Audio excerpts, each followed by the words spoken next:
자, 이제 26번 보시면 건축상 건축 개념에 대한 설명으로서 옳지 않은 것은 건축물의 주요 구조를 해체하지 않고 같은 대지 안에 다른 위치로 옮기는 것은 이전이다. 이전이 되려면 주요 구조를 해체하지 않고 그대로 같은 대지 두 가지 요소가 필수인데 제대로 되어 있습니다. 위치만 다른 위치 맞고요.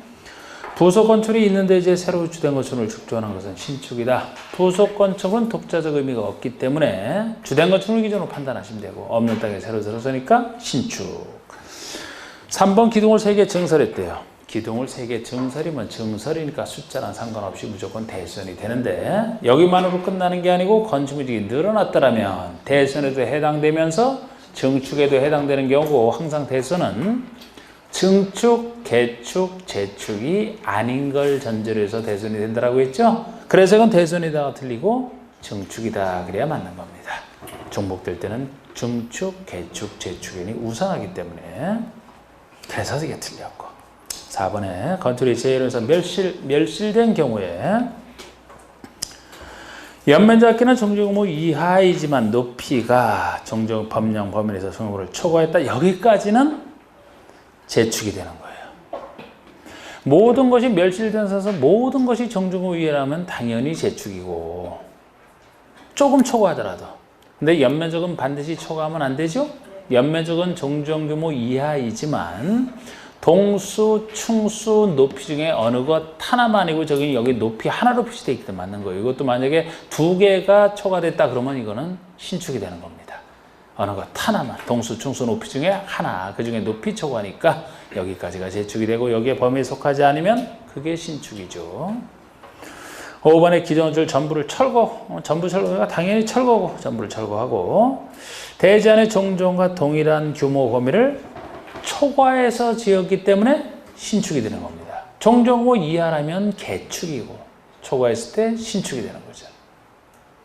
근데 여기 이제 이 개축이 된 개념이 되는 철거 개념에서는 전부 철거는 당연히 철거고 여기는 안 나왔지만 일부 철거까지도 공부할 필요는 있죠. 일부 철거가 되려면 주요 구조 6가지 중에서 3요소인 지붕, 틀, 기둥, 내력벽에다가 넷 중에 3곳 이상이 철거됐을 때 거기까지를 철거로 보잖아. 그 정도도 안 되면 기존줄을 잇는 상태가 되고요. 27번은 다음은 도시지역 비도시에 지정된 지구단위 구역 동읍까지 사람만이 사는 전면적 적용지역을 얘기하죠. 동읍까지 여기에만 적용되는 6가지 규정이 있어요. 이에 해당하지 않는가. 그래서 여기 전면적에만 적용되는 6가지 규정은 성질상 사람이 많은 곳에서 통제할 필요가 있는 규정을 얘기합니다. 나머지 지역에서는 이 6가지 규정 빼고 나머지 규정이 적용된다 이렇게 하는 거 아닙니까? 대표적인 게 1번 대지도로 관계. 대지는 도로에 접해야 된다. 2m 접해야 된다. 이게 대지도로 관계인데 사람 많이 사는 곳에서 직접 접하지 않으면 다닐 수가 없기 때문입니다. 시골 같은 데서는 직접 접하지 않아도 다닐 때 많기 때문에 이게 전면적에만 적용되는 대표적 규정이에요. 여기랑 관련된 거 3가지는 관련된 걸로 생각하셔야 되고 그 중에 하나가 도로의 지정 폐지 변경이죠. 보통 도로 개념이 각종 법에 따라 고시가 된 게 보통 도로인데 행정청이 간단하게 지정한 도로도 도로에 포함되는 게 바로 이 도로의 지정 규정이거든요. 대지는 도로에 접해야 되는데 접하지 않을 때 간단하게 도로를 지정받아서 접하게 만드는 거기에 관련된 규정이 이겁니다. 그리고 여기는 없지만 관련된 규정으로서 건축선 지정과 건축선 지정에 의한 건축 제한 건축선 지정과 건축선에 의한 건축 제한 이 2가지. 건축선이라는 것도 대지도라 접하는 부분에 있어 어디까지 건축할 수 있는 선이냐 한계선이 건축선 아닙니까? 그리고 건축선이 지정됐으면 건축선을 침범해서 지어서는 안 된다? 이게 건축선에 의한 건축 제한이고 시골 같은 데서는 대지도로 관계에 적용이 안 되기 때문에 그런 것도 할 필요가 없어요. 사람 많이 사는 곳에서만. 그리고 나머지 2가지가 4번, 5번이잖아. 방화주간의 건축물. 시골에서는 집이 뜨문뜨문 있기 때문에 대형화재로 번질 일도 없고 이런 거 통제하는 게 무의미하다 그랬잖아. 5번에 대지분할 제한이요?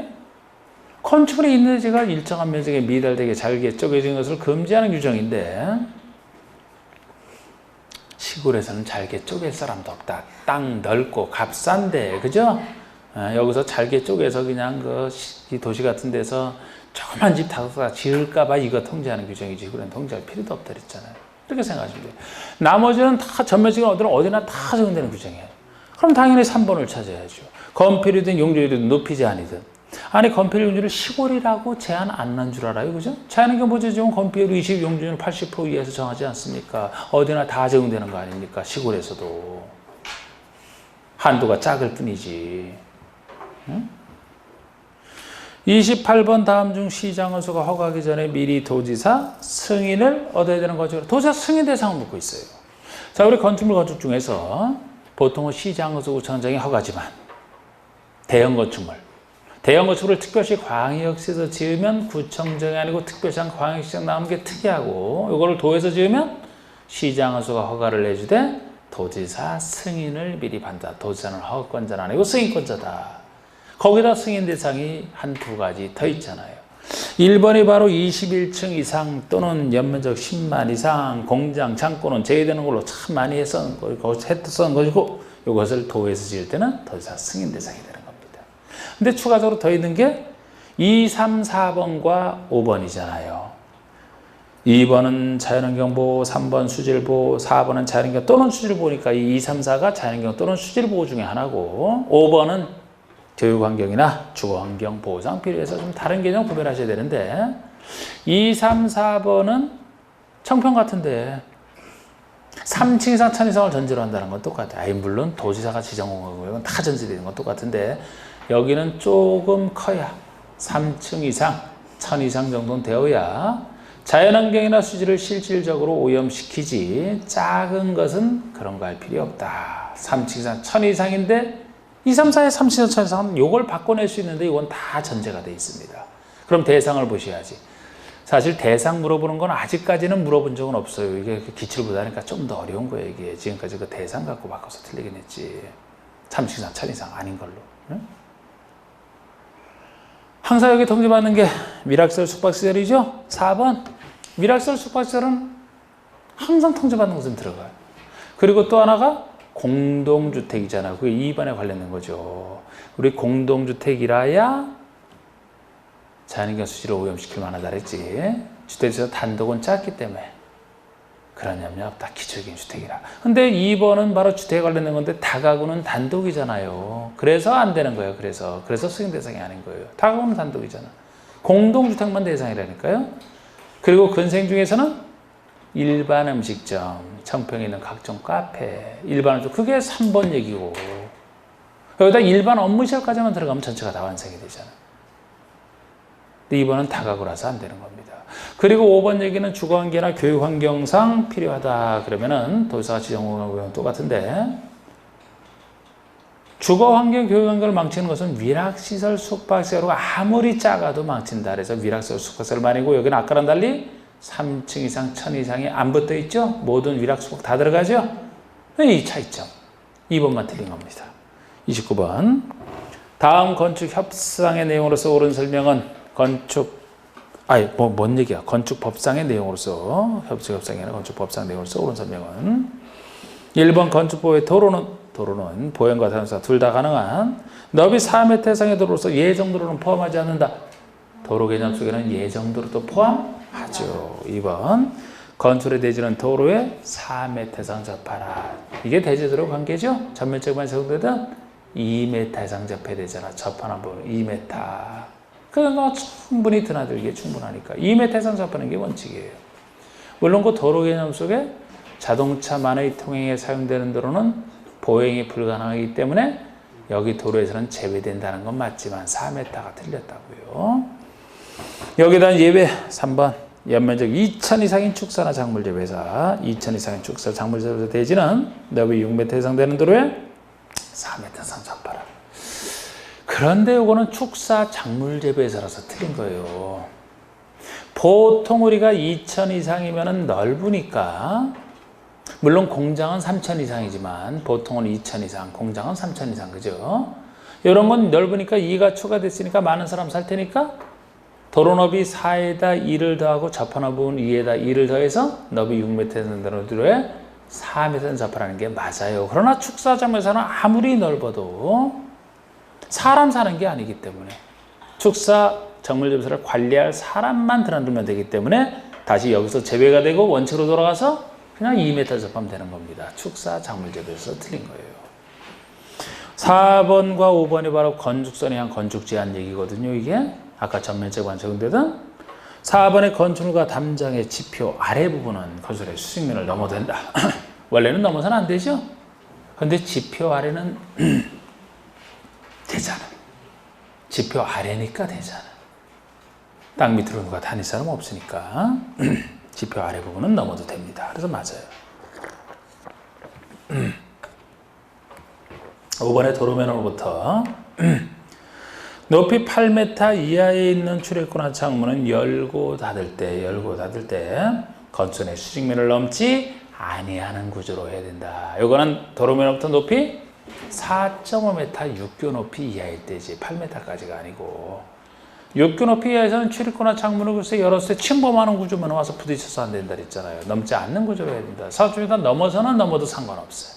4.5m 이하에서 30번의 결합건축에 대한 설명을 드린 거 전체 여러 사람에 관련된 건축 협정과 구별해야 될 결합하여 건축한다는 것은 두 땅 사이에서 용적률만 결합해서 좀 더 작은 두 땅 사이의 문제이기 때문에 건축 협정 체결할 때는 전원 합의고 폐지할 때는 과반수 동의지만 결합 건축은 두 땅 사이의 문제이기 때문에 체결할 때도 폐지할 때도 두 사람 전원 합의다. 그리고 용적률 1번 용적률에는 뭐 건폐율 다른 거 얘기하면 틀려요. 결합 건축은 항상 용적률만 결합하는 거야. 두 땅 사이에서 용적률을 개별대지마다 적용하지 않고 두 개 대지를 대상으로 통합 적용하여 건축을 건축하는 게 결합 건축 개념 맞고요.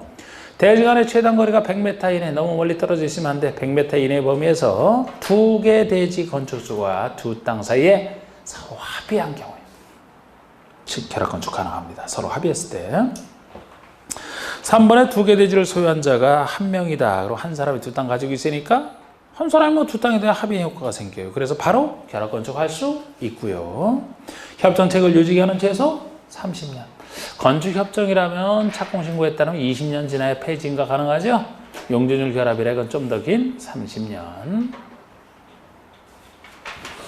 5번에 결합 건축 협정서를 폐지할 때 체결자 과반, 두 사람 사이에 과반이 어디 있어요? 전원이 동의. 전원이 동의하여 전원 동의했으니까 이건 인가도 없어요. 그냥 신고만 하면 됩니다. 폐지 신고. 전원 동의라는 거죠. 그 다음에 31번 건축상 이행강제금에 대한 설명이다. 옳은 거. 건축상 이행강제금이면 위반 건축에 대한 조치고 법을 위반한 정도에 따라서 달라지죠. 그죠? 중대한 위반 4가지. 건축 허가나 신고 없이 건축했다. 건폐율 의무를 초과했다. 중대한 위반 4가지는 약 시가부채의 50%에다가 이 4가지에 따른 비율을 곱해줘야 최대치가 완성이 되고 기타 위반이면 시가부채의 약 10%가 최대치가 되는. 근데 10%는 간단하기 때문에 이제 중대한 위반. 각각 시가표준의 50%에다가 100%를 곱할 것이냐, 90이냐, 80이냐, 70이냐 곱할 것이냐. 100% 곱하는 게 뭐예요? 허가 없이. 90%짜리는 용적률 초과, 80%짜리 건폐율 초과, 70% 곱해지는 거. 무신고, 신고 없이 건축한 경우 순서대로 위반 순서에 따라. 그래서 1번은 건축을 허가 없이 건축한 경우잖아. 제일 큰 위반이죠. 그래서 제곱 1제곱미터당 시가 표준액 50% 금액의 위반 면적을 곱한 금액, 여기다 위반 면적을 곱한 금액이 약 전체의 50%가 되는데 다시 여기다 곱해지기를 100분의 90을 곱한 금액이 아니고 100분의 100을, 그래 100%를 곱해야 되죠. 틀렸고. 2번은 신고 없이 건축한 경우이기 때문에 아까 그 금액에다가 70% 곱한다. 이게 맞고, 넷 중에서는 제일 낮은 것이라 이게 맞고. 3번은 용적률 초과인데 맨 끝에 100분의 80을 곱한다 그래서 틀린 거예요. 용적률 초과라면 두 번째 중대하잖아. 100분의 90을 곱해줘야 돼. 80 곱해주는 건 건폐율 초과라니까요. 그리고 4번에 허가권자는 최초의 시정명의 신호를 기준으로 하여 1년에 1회씩 부가증서하는 게 아니고 1년에 2회 이내에서 건축법상 이행하죠. 1년에 2번까지 가능합니다. 2회 이내에서. 5번은 면적 85의 주거 건축물은 원칙적 이행하죠. 2분의 범위 안에서 초래가져가는 금액을 부과한다. 최대 2분의 1까지 깎아주는 것은 60이야.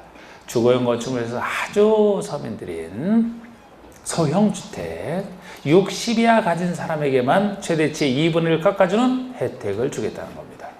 60이하입니다. 32번 이제 주택법상 용어에 대한 설명으로서 옳지 않은 것 주택법상 용어 건축법의 특별법인 주택법 단독은 단독 다중 다가구를 말한다. 맞아요. 건축법과 차이점입니다. 원래 건축법에서는 단독 다중 다가구에다가 공간까지가 들어가잖아. 단독주택 종류에. 여기는 공간이 빠져요.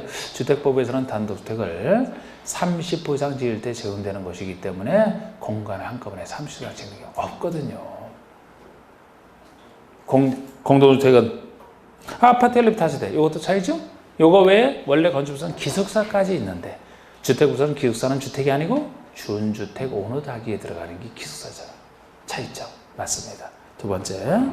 한국토지주택공사에서 건설하는 주택은 국민주택에 속한다. 이렇게만 얘기하면 뭐 LH공사가 지은 것은 모든 것이 면적에 상관없이 국민주택이고 민주주택 하나도 없게 무슨 말이 빠져서 틀렸어요? 국민주택 규모 이하 이 말이 빠져서 틀린 것이. 여기처럼 공공이 지었더라 아니면 민간이 지었더라도 국가지자체 재정을 지원받았다 아니면 주택 도시기금의 자금을 지원받았다 이 말이 들어가더라도 반드시 국민주택이라는 말을 쓰기 위해서는 국민주택 규모 이하 이 말이 들어가야만 돼요. 그래서 국민주택 규모라는 게 전용면적 85 이하가 원칙이고 촌에 수도권의 지방 중에서 촌, 즉 수도권을 제외한 지역 중에서도 도시지역이 아닌 읍면만 100 이하잖아. 그게 국민주택 규모잖아. 그 말이 빠지면 틀리죠. 그리고 이렇게 국민주택이 아닌 나머지를 다 민영이라고 하죠. 그래서 또 토지주택과 LH공사 지었어도 국민주택 규모를 넘어서면 민영이 되는 거 아닙니까? 그래서 이거 틀렸고 3번에 수도권에 소재한 읍면이야. 수도권에 소재한 읍면에서는 국민주택 규모는 1호 1세당 85 이하다. 그래서 맞는 겁니다. 이게 100 이하가 되려면 수도권이 아닌 그것도 도시지역이 아닌 읍면이 붙어야 돼요. 여기는 읍면이지만 수도권에 소재하고 있기 때문에 그대로 원칙대로 85 이하가 되는 겁니다. 이것도 정확히 여기까지 하셔야 돼요. 그리고 4번, 5번은 이것도 특이한 건데 맞는 숫자죠. 제가 하나의 단지가 어떤 것으로 분리되어 있을 때 각각 별개 단지로 보느냐, 뭐 고속도로, 철도로 분리되어 있다, 국도, 일반 지방도로 분리되어 있다. 이런 건 당연히 그 자체가 큰 도로이기 때문에 별개 단지로 봐요. 근데 그렇지 않은 도로 중에서 숫자 이 두 가지만 좀 기억하시면 바꿔내면 여기서 낸다 그랬죠? 일반 도로라면은 적어도 넓은 도로로 분리되어 있어야 폭이 20m 이상의 넓은 도로. 이건 보통인데. 5번에 도시군계획 예정도로가 분리되는 것이 특이하다 그랬죠? 이게 8m 이상을 넓은 도로 보는 게 특이한 거예요. 이게 일반 도로는 20m 이상인데 도시군계획 예정도로는 폭이 8m 이상인 예정도로로 분리된 단지를 각각 별개 단지로 보는 게 특이한데 맞게 되어 있습니다. 33번 보시고 주택조합원의 교체나 신규가입에 대한 설명이다. 옳지 않은 거. 항상 주택조합원이면 내 집만을 위한 지역과 직장과 기존에 있는 공동주택을 리모델링을 성질에서 나눠보셔야 되는데 1번 지역과 직장 리모델링 조합은 그 설립인가를 받은 후에는 당해 조합원을 교체하거나 신규로 가입하게 할 수 없다. 리모델링이 들어가서 틀린 거예요. 교체 신규 가입이 설립인가 왜 안 되는 것은 지역과 직장에만 있는 얘기지. 리모델링에는 이런 제한 없습니다. 왜 여기만 있느냐? 이것 자체도 특이한 거예요. 원래 다른 뭐 정비조합만 하더라도 설립인가 왜 조합원지 이전 됐거든요. 투기과일조에서는 투기를 막으려고 안 됐지. 그런데 주택조합에서는 지역과 직장조합은 설립인가 받은 후에 조합원지 이전 안 되는 게 특이한 거라고 이게. 이것 자체가. 공급질서 교란금지에 여기만 걸려서 그렇다 그랬잖아요. 항상 공급질서 교란금지가 주택을 받을 수 있는 증선화지위를 가진 사람이 본인이 가지다 받아야지 시장 안전에 도움이 되지. 다른 사람에게 양도 양수 알선 광고하지 말아라. 그러면 조합원 지위 중에서 조합주택, 건설한 조합주택을 받을 수 있는 지위는 지역과 직장 조합원 지위밖에 없다 그랬잖아. 리모델링은 건설공과 관련이 없다 그랬죠? 그래서 그건 지역과 직장에만 이런 통지를 받는 거야. 이렇게 통제받는 게 원칙인데 다시 예외적으로 교체 신고합이 가능한 예외가 존재하고 그게 2번부터가 예외죠. 2번 조합원의 사망. 사망했으면 당연히 상속인에게 가야 되지 않습니까? 아니면 사망과 비슷한 자격 상실이다. 그런 경우에도 예외적으로 교체 신고가 가능합니다. 어쩔 수 없잖아. 3번 조합원이 탈퇴했든 어떻게 됐든 조합원이 20인 미만이 되는 경우에는 20인 이상이 되도록 조합원을 충원할 수 없다니까 맞는 거예요. 없다니까. 이건 충원 사유가 옛날에 있다가 아닌 사유죠. 이것도 지금 지역과 직장을 지금 전제로 하는 건데 지금 이 문제 자체가 지역과 직장만 1번에서 전제로 한다 그랬잖아요. 지역과 직장은 조합원 수 얘기가 따로 있죠. 리모델링 이하 다른 조합은 아예 없고 수 얘기는 기존 소유자가 그냥 되니까. 조합원 수가 새로 조합주택을 건설하면 조합원에게 우선 공급하고 나머지를 일반 공급하는데 조합주택인데 조합원에게 주는 것이 일반이 주는 것보다 더 적다라면 조합주택을 얘기할 수 없다. 그래서 지역과 직장조합의 조합원수는 주택건설 예정 세대수의 몇 프로 이상? 50% 이상은 돼야 되며 그 수가 너무 작아다는 동시에 20명 이상을 갖춰야 된다 그랬죠. 출발은 이렇게 해야 되지만 만약에 조합원의 탈퇴 등으로 인해서 조합원 수가 주택 건설 예정 세대수의 50% 미만이 됐다 그러면 당연히 충원할 수 있다 그랬어요. 그런데 20인 미만이 됐을 때는 충원 사유가 아니다. 50% 미만이 됐을 때가 충원 사유예요. 네. 구별하는 거 없다니까 이건 맞단 말이에요. 4번에 사업 승인 이후 사업계획 승인 이후에 입자로 상정된 지위가 양도증여 판결 등으로 변경이 됐다. 그럼 조합원을 교체하거나 신규로 가입하게 할 수 있다. 사업 승인 이후에는 다시 가능합니다. 공급세 교환금지가 주택 받을 수 있는 자가 조그만 이익 갖고 팔지 말고 좀 참다가 받으라는 얘기라 원래 그 사람들 보호를 위해서 나왔다 생각할 수가 있어요. 그래서 설립인가 받자마자 지휘자는 원칙은 안 되지만 설립인가 받고 사업주가 된 상태에서 사업 승인까지 통과했다면 사업 승인 통과했을 때면 훨씬 더 가격이 올라갔을 때죠. 그때는 넘겨도 된다는 거예요.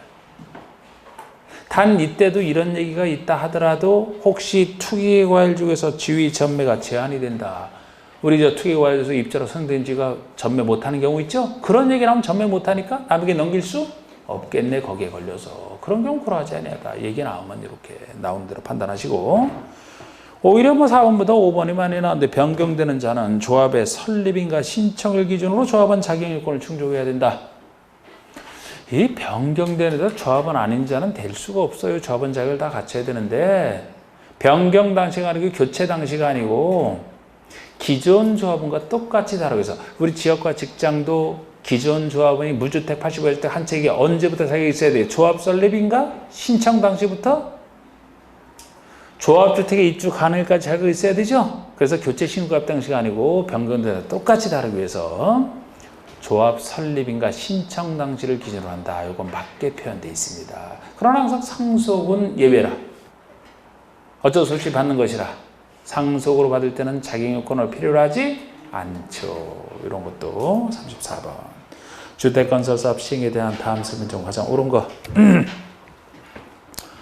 이 사업으로서 해당 대지면적이 10만 이상인 경우는 시도사 대도시장의 사업 승인을 받아야 된다. 사업 승인권자에게 한다. 이게 단순히 맞는 거예요. 그냥.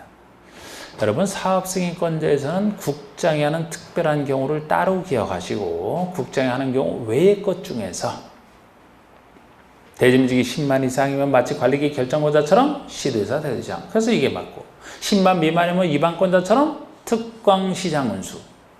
이걸 조합을 해보면은 특별시에서부터 대도시까지, 즉 대도시장 이상인 사람은 10만 이상 미만이든 결국 그 사람이 한다 그랬고 대도시가 아닌 보통의 시장은 수거냐 도지사가 아니냐 여기서 차이가 생기는 게 관리기 이반결정처럼 10만 미만이면 시장은 수 10만 이상이면 도지사죠. 국장이 아닌 것 중에서 하는 거예요. 지금 국장이라는 건 따로 기억하시는데 2번 국가, 지자체, 토지대공사, 지방공사가 사업을 시행할 때는 국장의 사업 승인을 받아야 된다. 규모에 상관없이 국장의 사업 승인을 받아야 되는 경우는 여기서는 지자체와 지방공사를 빼야 맞는 거예요. 규모에 상관없이 공공 중에서도 국가랑 토지주택공사라면 전국을 대상으로 사업을 할 사람이라 그랬잖아요. 국장에 받는 게 편하다는 겁니다. 근데 지자체나 지방공사가 혹시 다른 요건 갖추면 몰라도 이렇게만 나올 때는 이 사람들은 지방에서만 사업을 할 사람인데 국장에 받으라면 우리가 불편하단 말이에요. 국가랑 토지주택공사. 그리고 항상 제가 주택법에서는 공공에 해당하는 자가 50%를 초과하여 출자한 위탁관리 부동산 투자회사가 공공주택 건설 사업을 한다. 그러면은 공공 중에서 토지주택 공사처럼 봐주시라고 했죠. 그래서 그런 얘기가 나오든지 토지주택 공사처럼 국장에 받는다 보시면 돼요. 그래서 이거를 좀 주의하시면 되는 거고 국장에서 다른 건 제가 안 써놨는데 또 국장에 사업 시행되는 것은 누가 했든지 상관없이 대규모 사업 있잖아. 막 330만 이상의 택지개발, 도시개발 사업 얘기할 때 그죠? 큰 사업이니까 국장. 또 하나는 긴급한 주택에서 긴급하니까 예외고 지역 균형 개발이라면 국가 차원에서야 지역 균형 개발이 되겠죠? 지자체장에게 맡기면 싸우기만 하겠지? 광역천에 조정이 필요해도 지자체 간에 합의가 안 될 때 조정 필요한 그 국가 차원에서 하는 것이다. 그럴 때는 당연히 국장이 들어갑니다. 근데 특히 2번 주의하시라고 2번을 낸 거고 3번에 사업 승인을 받은 사업 주체는 승인을 얻을 때부터 3년 내 공사 시작해야 된다. 5년이죠, 5년. 또 해봅시다, 뭐, 시간 떠나서. 자, 우리 건축주택법에서. 참 지겹겠지만. 대부분 2년, 135 따르기 하죠. 3년짜리가 제일 큰 게, 주택건설사업 제일 크게 하니까 사업 승인 받고 나서 착수하는 게 5년짜리고. 1년짜리 3가지, 3년짜리 2가지, 1년짜리 3가지고. 빈집. 투기, 신고. 빈집 투기하는 이상한 사람 보면 신고하라. 빈집 투기 신고. 빈집 개념이 1년 이상 비어있을 때 빈집 투기가 주택수산 투기과열지고 1년마다 재검토하라. 신고, 건축 신고 착수기한이 간단한 건축이라 1년. 3년짜리 2가지는 가설로 상환한다? 가설로 가짜로 상환한다. 가설 건축물 전치기한이 허가된 신고든 3년. 상환, 주택 상환사채의 상환기한이 3년 초과할 수 없다. 그리고 항상 뭐 이렇게 기본 틀 잡으실 때 연장할 때 다 1년이고, 그죠? 그거 아닌 거 다 2년이잖아? 그럼 지금 이건 5년이 돼야 되고요. 4번에 국민주택을 건설하거나 국민주택을 건설하거나 대지를 조성하는 경우에는 민간 사업 주체라도 토지 등을 수용 사용할 수 있다.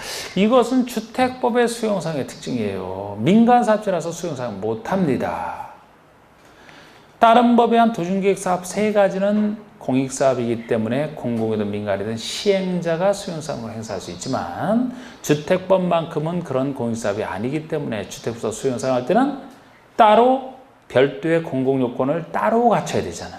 그래서 다른 사업과 달리 공공만이 가능하지 민간은 못하고요. 공공이라 하더라도 국민주택 건설과 관련해서만 수용사건이 인정이 돼. 국민주택과 관련된 건 앞에 있는데 민간에서 틀린 겁니다. 주택법상 사업 승인을 얻어 건설한 도시형 생활주택에 감지하는 사업 승인권자가 지정한다. 승인권자가 하나 나가세요. 여러분, 감리자 지정이면 주택법에서는 대규모 주택이라 행정청인 승인권자가 지정하는 게 원칙이라 그랬죠? 근데 그렇잖아. 예외 중에 공공은 믿어주니까 공공사업체가 할 때랑 도시형 생활주택은 혜택주가 되기 때문에 승인권자가 지정하지 아니한다. 2가지는 승인권자가 안 합니다. 승인권자 지정 안 하면 뭐 사업주가 지정했다는 얘기가 되는 거죠. 35번. 다음은 주택법상 분양가 상한제 적용 주택에 관련된 설명이다. 틀린 거. 분양가 상한제 적용 주택. 1번. 사업주는 공공택지에서 일반에게 공급하는 공동택은 주택법에서 정하는 기준에 따라 산정되는 분양가 이하로 공급해야 된다. 특별 공급분 말고 조합원 공급분 말고 일반 공급하는 공동택 중에서도 공공택지에서 짓는 것은 분양가 상한제 적용을 받습니다. 민간 택지라면 예외적으로 받을 뿐이잖아요. 2번이죠. 사업체가 공업지 외의택지 민간 택지에서 일반에게 공급하는 공동택은 언제나 분양가 상한제 적용을 받지 아니한다. 언제나 때문에 틀린 거예요. 원칙적으로 적용 안 받고 받는 예외 있잖아요. 어디서라면 분양가 상한제 적용 지역에서는. 그래서 요새 지금 제일 정부가 신경 쓰는 게 분양가 상한제 적용 지역 요거를 빨리 지정하려고 요건을 낮추는 것에 신경 쓰고 있잖아요, 지금. 그래서 민간 택지에서는 분양가 상한제 적용 지역에서는 적용을 받습니다. 그런 지역이 아니면 보통 안 받고. 그래서 언제나 안 받는다는 게 틀렸죠. 그리고 3번에 관광특구에서 건설 오파는 공동택으로서 해당 건축의 층수가 50층 이상 또는 높이가 150m 이상인 경우는 분양가 상한제 적용을 받지 않는다. 유명한 얘기지.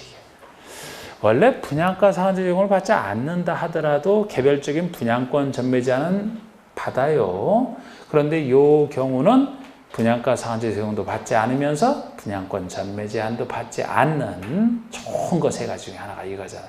여기 없지만 좋은 것 중에 하나가 도시형 생활주택은 처음부터 안 받는다 그랬죠? 도시형 생활주택 장려. 그리고 경제자격위원회에서 안 받기로 의결한 건 뭐 길어서 그렇고 요것도 많이 나왔던 거.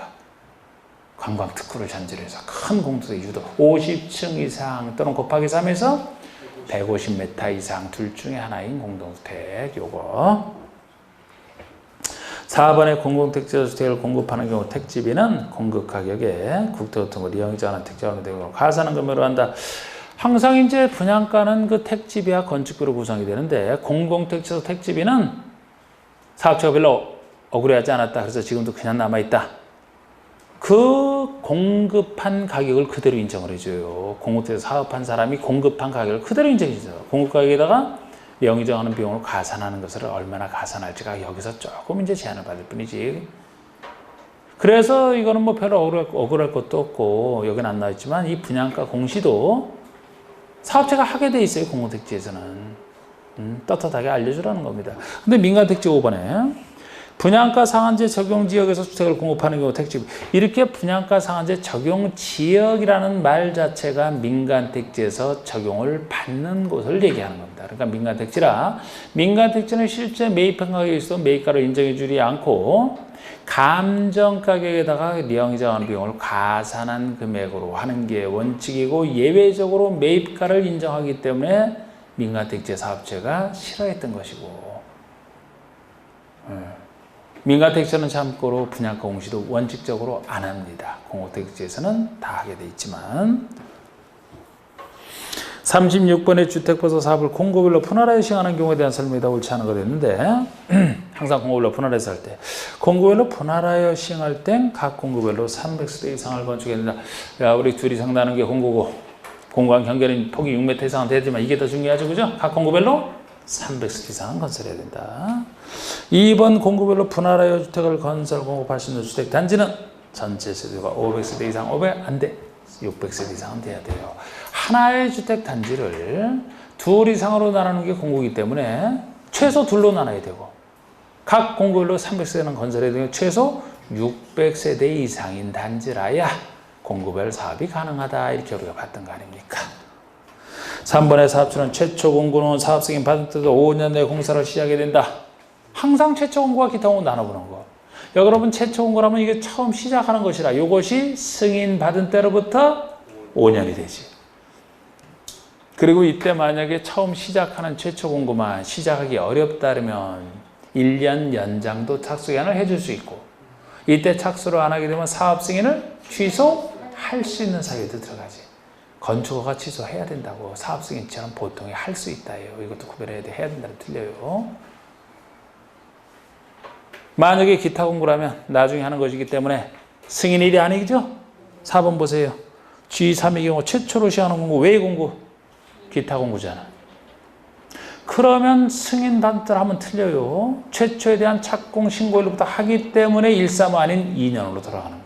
최초 착공률 2년만 아니고 어느 때로부터로 잘 보세요. 2년 내에 시작하라. 그리고 여기 나중에 하는 것이라 연장도 안 되고 안에 따라서 취소할 수 있는 것도 아니다. 차이점. 백어 문제에서 더 잘 정리가 돼 있죠. 5번의 위 3의 경우에도 3의 경우라면 그냥 순수히 최초 공고죠. 착수기한 내 착수를 안 하면 승인을 취소할 수 있다. 맞잖아요. 37번 주택 공급에 대한 설명으로 옳지 않은 거. 등록사업자가 주택의 입주자를 모집할 때는 시장구조 승인. 자, 우리 입주자 모집할 때 얘기해. 사업주체가 입주자를 모집하려면 보통 주택의 입주자라면 시장구조선상에게 모집해야 되는지 승인. 이게 시장구조소 입주자 모집 승인이죠. 그런데 주택이 아니고 만약에 복리세를 입주자를 모집한다면 복리세는 주택이 아니라 간단하게 신고로 충분하다. 그런데 이 승인 신고 구별하시되 공공은 믿어주기 때문에 승인신고 다 필요 없다. 민간을 전제로 해서만 승인신고가 필요하다. 공공은 필요 없다. 그래서 1번은 등록사업자니까 민간사업자의 하나를 제가 표시해 놓은 거예요. 공공이라면 아예 승인이 필요 없기 때문에 등록사업자가 할 때는 맞습니다. 시장구조의 승인 맞아요. 2번은 한국토지주택공사가 사업주체로서 입주자를 모집하라는 경우에 시장구조의 승인을 받지 아니한다니까 맞는 거. 왜? 공공이잖아요. 공공은 승인신고 다 필요 없다니까. 아니한다니까 맞고 3번에 민간사업주가 복리세의 입주자를 모집하라는 경우에 시장구조청장의 승인을 받아야 된다. 복리시설에 입주자 모집할 때는 승인이 아니고 신고. 틀렸고. 4번에 지방공사가 총 지분의 50%를 초과해 출자한 부동산 투자회사 이렇게 공공의 50%를 초과해 출자했다면 공모처럼 봐주시라고 했죠?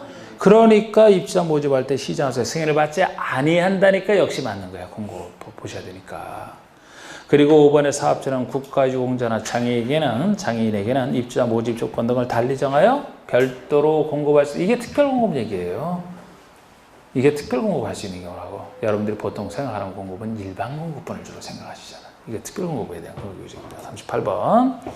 주택법상 토지임대부 분양주택 반값을 받듯 아파트 값만 내고 들어가는 토지에 대해서는 아직 분양 못 받고 임대를 내다가 나중에 임대체가 끝나면 그때 받는. 그래서 반값 아파트이기 때문에 이거는 임차인보가 아직 필요한 거예요.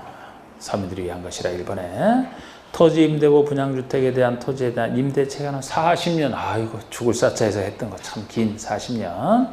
이때도 주택 소유자의 75% 이상이 계약갱신을 청구한다면 40년 범위 내에서 갱신할 수 있다. 주택법 뒷부분에 나오는 거 75 동의 많은데 아이고 40년만 기억해도 훌륭한 거지 뭐 그냥.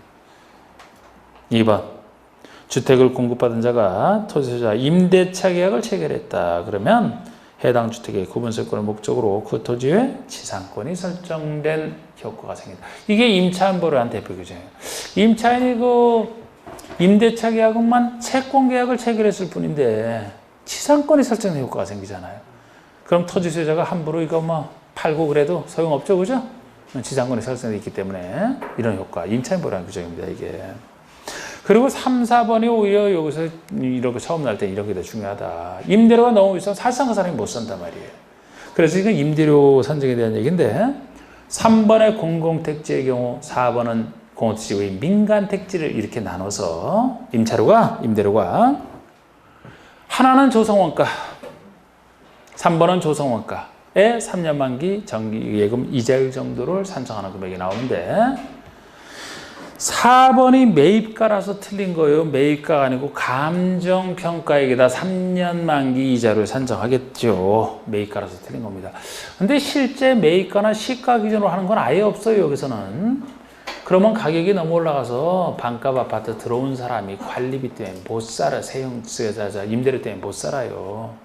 매입가 이런 건 없고 매입가보다 조금 약한 감정가격이나 더 약한 조성 원가를 가지고 하는 건데 이왕 공공택지라면 공고사로 조성된 땅이니까 거기서 지어서 공급한 사람은 좀 더 서민들에서 희생하라.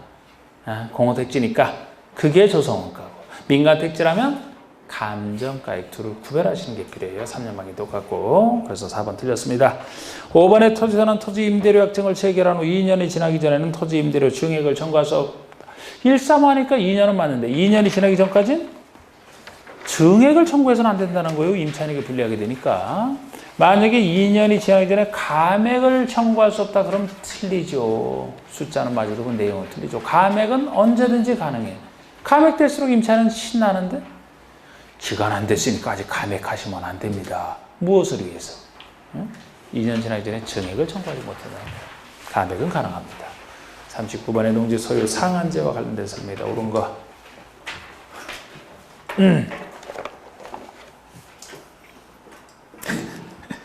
이거 최근 질문들이다. 하여튼 엉뚱한 질문들 나와 아주. 어떤 분이 질문하기를. 혹시 여기서 누가 쓴 건 아니겠죠? 농지법에서 그래서 한 문제는 반드시 정답 5번 지문이 나오니까 그렇게 얘기를 들었는데 저한테 어떻게 생각하시느냐고. 완전히 터무니없는 얘기라고. 누가 그런 얘기를 해요? 누가 도대체. 공부한 대로 찍더라도 공부한 대로 감대로 찍는 게 최고지. 몇 번이 어디 있어 거기다 또 무슨 5번이 또 한 문제 반드시 나와. 아니 그걸 난 연구한 사람도 그렇고 그걸 다 또 다른 사람이 알려주는 사람도 참 이상한 사람인 것 같아. 그걸 또 믿어갖고 또 저한테 질문하는 것도 난 좀 그것도 그렇고. 네? 그런데 그거 참 터무니없다 얘기했는데 하필 내가 이거 그 얘기 하면서 보니까 나도 어떻게 5번을 둘 다 해놨으니까 할 말은 아닌데 전혀 그렇게 하면 안 돼요. 네, 그래서 찍더라도 공부 열심히 했으면 그 느낌대로 찍는 거예요. 그래 단순히 찍는 것보다 확률 더 올라가. 그래서 시험 보러 갈 때 몇 번 찍으세요. 물어보는 사람이 전 답도 안 해 그런 거. 무슨 몇 번 뭐 제가 뭐 무당입니까? 무당도 아무리 신기가 충만하고 똘똘 뭉친 사람도 그거 몰라. 그거. 무당이 그렇게 잘하면 본인이 와서 시험 보라지. 예? 무당도 아닌데 우리가 어떻게 합니까? 최대한 찍을 때도 글쎄 정답 아닌 거 갈라내고 확률을 높인 상태에서 공부 열심히 한 사람이 있으면 그 모르는 것도 느낌이 있어요. 그게 제일 나아. 그냥 느낌대로 가는 게. 그 느낌 해려고 오래 고생하지 말고 오래 고민하지 말고 순간적. 예? 마음에 끌리는데 찍는 게 나아. 1번에. 근데 마음에 끌리는 것도 오래 생각하면 오히려 그거 이상해져요. 그거. 1번. 하여튼 상속받은 자는. 자, 농지 소유상하는 농사 안 짓는 사람을 전제로 한다 그랬죠? 네. 그럼 지금 여기서 상속받은 자랑 일만 이름 틀리죠?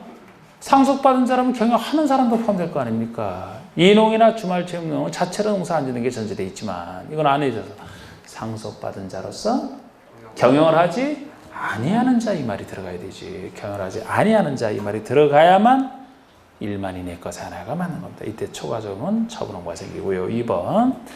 2번은 이농인데 이농도 일만은 똑같은데 이건 전제 조건이 틀렸죠? 이농으로서 예외적 소유를 인정받으려면 8년 이상 경영 후 이농해야만 경영에도 소유할 수 있기 때문에 그 전제가 틀렸고 1만은 맞습니다만 3번의 상속농지나 주말체험 영농농지는 농어촌에서 위탁하여 임대 사용되는 경우에는 그 소유상을 초과할지라도 그 기간에는 계속 소유할 수 있다. 주말 체험 영농 농지가 들어가서 틀렸어요. 주말 체험 농지 대신에 이농을 넣어야 돼.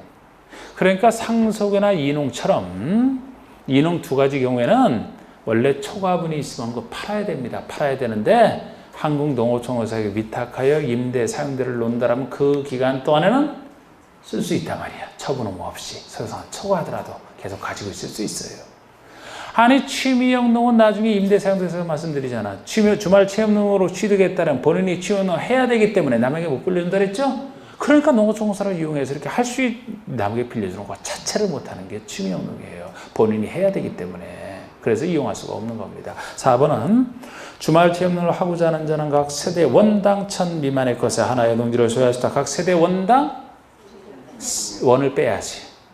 아까 1, 2번과 달리 주말 체험농은 온 가족이 함께 취미영농 하는 것이기 때문에 세대원 전부가 소유하는 총 면적, 즉 세대당 면적이 1000 미만입니다.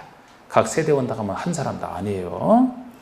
5번의 소유상을 초과하여 소유한 것이 판명이 됐어요. 그때로부터 1년 내에 초과소유물을 처분해야 되면 이렇게 초과소유물만 처분의무가 생겨요. 전체가 아니고 초과소유물만. 그리고 처분의무가 생기면 1년 내에 팔아야 되죠. 그러니까 다 맞는 얘기야 지금. 미처분 시장에서 6월 내에 처분할 것을 명할 수 있다. 처분 의무 기간 1년 동안에 안 팔면은 다시 처분 명령 내리는 것은 6월 내에 팔 것을 명하는 게 처분 명령이고, 이때 또 위반했다 응하지 않았다 명령 내렸는데 안 따랐다. 그럼 매수 청구도 있지만 이행 강제금 부과도 여기 한 효과로서 나오죠? 맞습니다. 그래서 참고로 여기 이행 강제금은 농지가에게 20%를 1년에 한 번씩, 농지가 20% 1년에 한 번씩 하는 게 여기 이행강제금이잖아. 농지가액의 20% 1년에 1회씩 40번.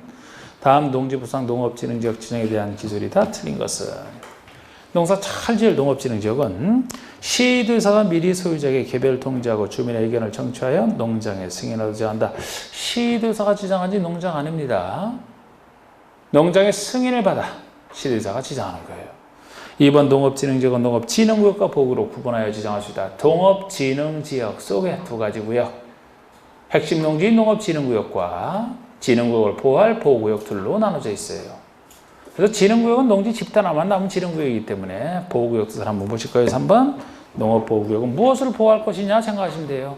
농업진흥구역의 용수원 확보, 수질 보존 등 농업환경을 보호하기 위해서 농업진흥구역의 농업환경을 보호하기 위해서 지정하는 것이 보호구역 뜻이 되는 것이고, 4번의 주상공이나 특별시 녹지지역에는 농업진흥지역을 지정할 수 없다. 주상공은 개발할 땅인데 이곳에 농지가 있다. 무슨 농사짓게 만들면 안 되지. 그리고 녹지에서는 특별시 녹지원 특별히 빠진다 그랬죠? 그래서 주상공과 특별시 녹지원 지정할 수 없는 땅이고 나머지 녹지와 관농자가 지정할 수 있는 땅이 되는, 맞고 5번에 농업진흥구역에서는 태양에너지 발전 설비로서 부지 면적이 1만 제곱미터 미만인 것의 설치가 허용된다. 농업보호구역에서 허용되지 진흥구역에서 허용한대요. 농업진흥구역은 주로 농사를 잘 져야 돼. 그래서 물론 예외적으로 개발행위 되는 것이 농업인의 생업 또는 공익 정도만 간단하게 될 뿐이지 대부분 안 되거든요. 근데 보호구역은 진흥구역보다 조금 낫잖아. 저수 주변 이런 곳이니까.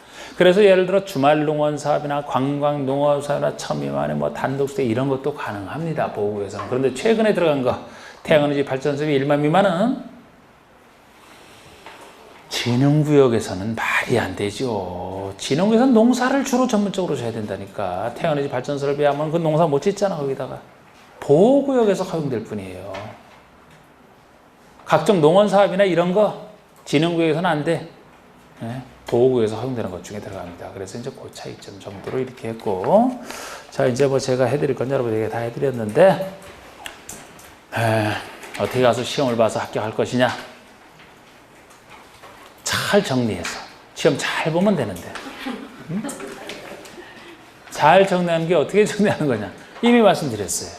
이론은 MP3 가지고 문제는 배고 문제로 그거만 몇 번 그냥 해요. 새로운 거 절대 안 하고 기존에 했던 것도 다시 할 필요도 없어요. 이런 거 뭐 빨리 보려면 줄여야 되고.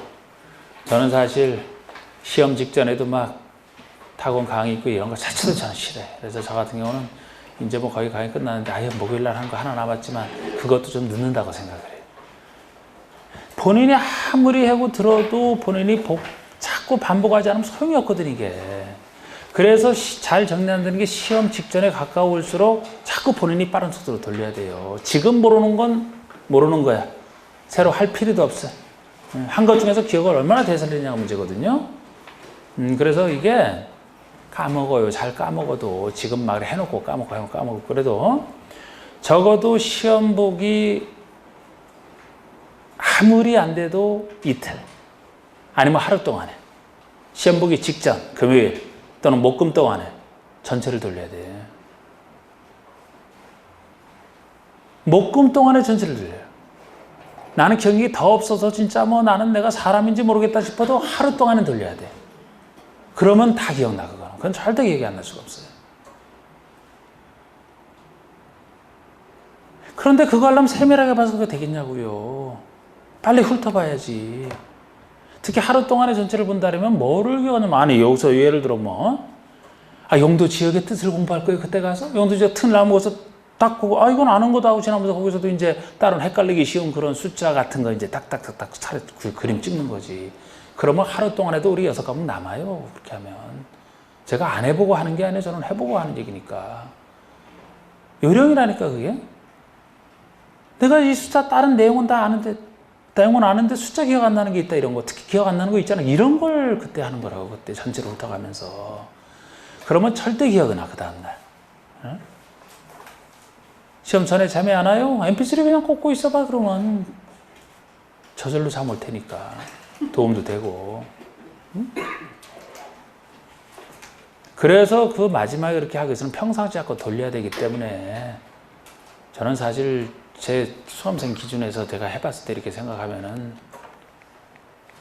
적어도 2주, 3주 이렇게 혼자 공부할 시간이 남는 게 어려죠. 그래서 저는 뒤에 가서 뭐 이렇게 해달라는 거 있어도 저는 오히려 안 하겠다. 그냥 그 시간에 빠른 속도로 자기만에 맞게 저거 잘 모르는 거 이런 거 기억하는 게 더 낫단 말이에요. 이게. 그래서 공부 그런 식으로 마지막 때 잘 하셔야 돼요. 새로운 거 하는 거 절대 아니에요. 그냥 적어도 자꾸 가면서 내가 몇 번씩 보라 그랬잖아. 보다 보면 이게 또 기억이 나요. 그래서 특히 진짜 하루 이틀 전에는 딱 이렇게 하고 그래야 자신감이 붙고 시험장에 가서는 차분하게 봐야 된다. 차분하게. 흥분하면 안 돼. 흥분하면. 근데 흥분하기 쉬워요. 왜 쉽냐? 이상한 문제 딱 보고서 이거 떨어질까봐, 이거 내 못 푸는데 떨어질까봐. 근데 어차피 틀리려는 문제는 나온단 말이에요, 이거는. 각 과목별 30%는 생각해야 돼요. 그러면 한 문제 1분 15초가 주어질 거야, 아마. 그래도 읽어보거나 이게 모르는 건지 아는지 알 수가 있죠? 그럼 15초만 투자하면 돼, 한 문제. 그럼 1분이 남기잖아. 7문제 모르겠다 그럼 7분, 그거 안 풀면서 7분 남는 거예요. 이렇게 긍정적으로 생각해야지. 이거 내가 못 푸는 문제 나왔네. 또 나왔네. 아니 뭐 100점 맞아야 돼? 60점에서 합격인데? 아까 두 문제 하나만 정확히 맞춰야 된다 그랬잖아. 이 틀린 문제 보고 이거 틀려서 어떡하나. 이런 생각에 사람을 흔든다니까요. 사람의 마음이 흔들리게 되면은 안 보여. 공부했던 게 안 보인단 말이야. 시험 끝나고 와서 보여. 최악이야 이게. 떨어져도 된다는 생각으로 봐요. 꼭 붙으려고 노력하지 말고 떨어져도 된다는 그런 생각으로 보시라고. 모의고사를 볼 때는 실전처럼 생각해야 된다 그런 얘기 들으셨잖아요. 모의고사는 모의라는 걸 알기 때문에 실전처럼 이렇게 생각을 안 하고 그러면 그거 아무 긴장감이 없어 도움이 안 돼. 실전처럼 봐야 돼. 떨어지면 안 된다 이런 생각으로. 실전은 모의고사처럼 봐야 돼. 그런 얘기 많이 들었죠? 그게 오히려 실전에서 가만둬도 긴장이 되기 때문에 떨어져도 된다는 이런 생각으로 모의고사처럼 봐야 오히려 이 긴장됐던 게 안정화된단 말이에요. 모의고사는 이게 너무 없으니까 끌어올리려고 하는 거고. 그래서 준비할 때는 꼭 합격하겠다는 자세로 준비하시되 시험장 가서는 마음 놓고 푸시란 말이에요. 어려운 게 있으면 아이고 시간 절약되네. 졌네. 그리고 아는 것 중에서 풀면 되는데 아는 거에서도 저는 다 5가지 질문을 공부하라고 내지만 한두 질문 이상한 거 꼭 나. 기출문제 한번 봐봐요. 기출문제 공부 잘 못하는 사람들이 그 이상한 질문을 알려고 노력을 해. 이상한 질문 거의 정답 아니다. 아는 질문에 정답이 있어요. 중요한 질문을 정답화 시켜야 된다. 그것 때문에 그렇습니다. 그러니까 오히려 아는 문제 풀다가도 이상한 질문 한두 개 섞어 있으면 여러분들을 현혹시키는 질문이지 오히려 그런 거 나오면 아는 것부터 찾아보면 돼. 그런 거 무시하고. 그러면 시간이 우리 충분하고 찍을 때 감내해서 찍어도 시간 충분합니다. 그래서 깡이 중요해요. 깡이 마음에서 흔들리지 않는 게 중요하다고. 마음이 차분해져야 오랫동안 기억 안 하고 생각이 나. 마치 평평한 구름, 아주 그 평온한 그 물에 그냥 온갖 배경이 다 비쳐서 보이듯이. 근데 바람이 싹 불면 이게 흔들리죠? 파랑이 일죠? 아무것도 안 보여, 그러면. 그래서 시험장에서는 배짱이 필요해, 배짱이. 네, 시험을 즐기는. 내가 맞출 거 맞추고 틀릴 거 틀린다. 그게 중요합니다. 마지막까지 잘해서 하여튼 직전에 안 보면 안 돼. 직전에 보면 또 자신감이 생겼다 그러면 또 마음도 차분하게 돼요. 그 2가지만 준비할 때랑 시험 볼 때랑 지켜서 하게 되면 지금 여기도 갈수록 분들이 안 나오시는데 지금 여기 나오시는 분들은 좀 점수 잘 나오죠, 그죠? 오히려 공부를 더 해야 될 분들이 지금 안 나오고 있는 것 같은데. 열심히 하시고 이렇게 빠지지 않고 열심히 하셨으면 이게 되는 시험이란 말이에요. 이게 되는 시험. 열심히 했는데 이게 뭐 떨어질 시험이 아니잖아. 아니라니까 60 이상인데? 또 벌써 긴장하려네. 긴장하지 말고 있어. 마음을 잘 다스리니까 떨어지지 못하는 생각으로. 네. 자, 그래서 여러분들 하여튼 고생 많이 하셨고 잘 그렇게 하셔가지고 여러분들 다 합격하시기를 바라겠습니다. 마치겠습니다. 감사합니다.